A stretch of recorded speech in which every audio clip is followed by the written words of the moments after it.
Hello दोस्तों, मेरा YouTube channel में आप लोगों का फिर से स्वागत है और मेरा नाम है रहमुद्दीन अंसारी और आप देख रहे हैं मेरा यूट्यूब चैनल सेलर अंसारी। तो दोस्तों, आज के इस प्रॉपर वीडियो में हम लोग बात करने वाले हैं कि अगर आप जीपी रेटिंग में फेल हो जाते हैं तो आपको क्या करना चाहिए, आगे का प्रोसीजर क्या होगा। क्योंकि फेल के बारे में मेरे पास बहुत सारा कमेंट आया था कि भाई अगर हम लोग जीपी रेटिंग में फेल हो जाते हैं तो हम लोग का सेंटर कहाँ पड़ेगा, एग्ज़ाम कब होगा, हम लोग जहाज़ ज्वाइन कर सकते हैं कि नहीं कर सकते हैं, एग्ज़ाम में फ़ेल होने के बाद सारा पेपर देना पड़ेगा कि सिर्फ एक ही पेपर देना पड़ेगा, कितना फ़ी लगेगा, फिर से ट्रेनिंग करनी पड़ेगी।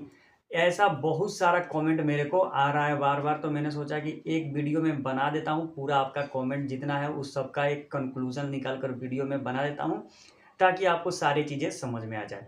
तो वीडियो शुरू करने से पहले आप लोग से रिक्वेस्ट है कि मेरा जो दूसरा चैनल है उसका नाम है अंसारी जीएस एकेडमी, तो उसको भी आप लोग सब्सक्राइब कर लें, क्योंकि वहाँ पर भी merchant navy, Indian air force, Indian navy, Indian coast guard का प्रिपरेशन कराया जा रहा है। तो चलिए दोस्तों, वीडियो शुरू करते हैं।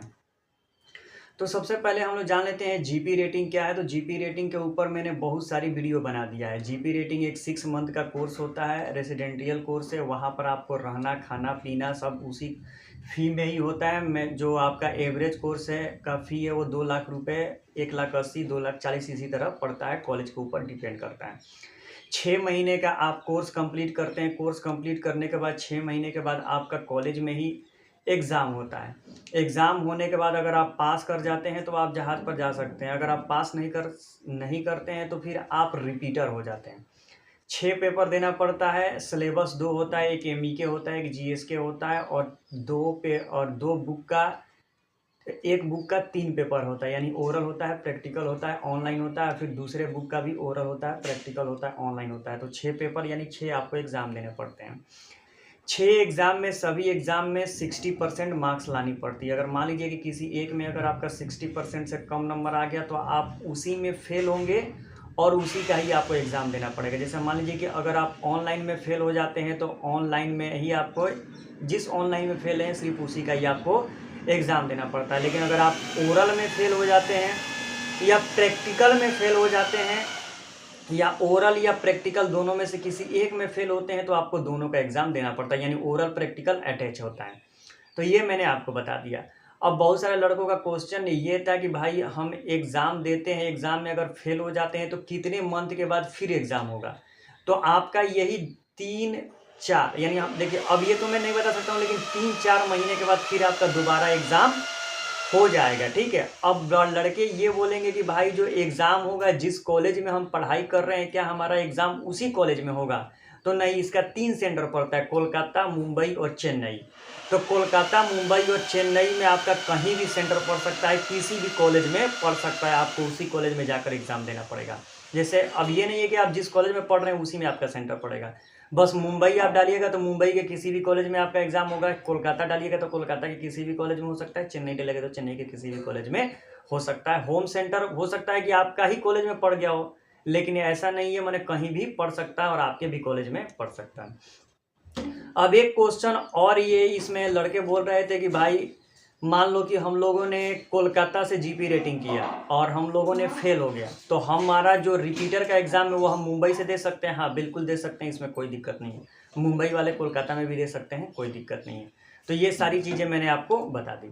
अब बात रही फ़ी की कि भाई हम लोग अगर एग्ज़ाम में फ़ेल हो जाते हैं तो दूसरी बार जब हम एग्ज़ाम देते हैं तो फ़ी कितना होता है। तो जब आप फॉर्म फिलअप करेंगे तो उसी में आपको कॉलेज में फ़ी ही जमा नहीं करना है। आप जब फॉर्म फिलअप करेंगे तो उसी में ऑनलाइन ही पेमेंट का ऑप्शन होता है, आप ऑनलाइन पेमेंट कर लेंगे। वही ऑनलाइन के लिए 550 रुपये, ओरल प्रैक्टिकल के लिए शायद 300 साढ़े 300 रुपये लगता है। उसमें मेंशन होता है, मैंने समझिए कि 500 550 इसी के अंदर ही आपका पेपर का होता है। तो आप फॉर्म फिलअप करके आप अप्लाई करेंगे, एडमिट कार्ड आएगा, आप एग्ज़ाम देंगे। तो ये सारी चीज़ें मैंने आपको कन्फ्यूज़न जो था आपका क्लियर कर दिया।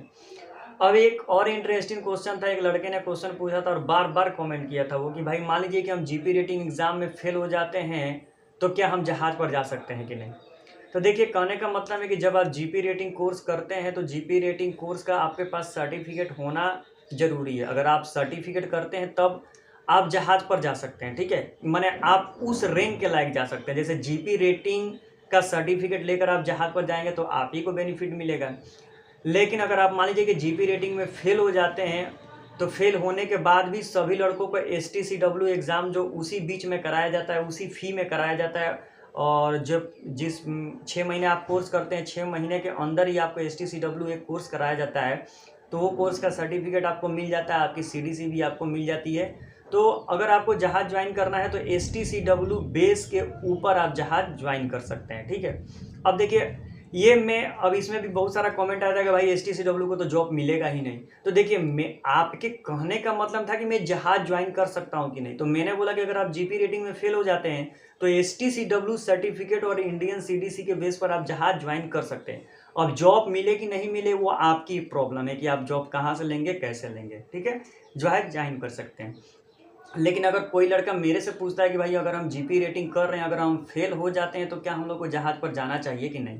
तो देखिए, मैं तो आपको ये बोलूँगा कि अगर आप जीपी रेटिंग कर रहे हैं, अगर आप फेल हो जाते हैं तो आप 3 महीने 4 महीना वेट करके उसका एग्ज़ाम दे दीजिए, और एग्ज़ाम देने के बाद आपका सर्टिफिकेट आ जाता है, तब जहाज़ ज्वाइन कीजिए। ये मेरा ओपिनियन था, बाकी आप लोग अपने हिसाब से कर सकते हैं। क्योंकि मान लीजिए अगर आपको STCW ही कोर्स करना था तो 12 से 15 दिन करके 20,000 रुपये या 15,000 रुपये, हर एक कॉलेज का अलग अलग चार्ज है, उतना में ही आपका सब काम हो जाता है। फिर 6 महीने आपका बर्बाद भी नहीं होता। 15-12,000, 15,000, 20,000 रुपये में आप आराम से अपना STCW कोर्स करके CDC निकाल लेते हैं, और उसके बाद आप अब उस बेस पर अगर आपको नौकरी मिल रही थी तो आप जहाज पर जा सकते थे।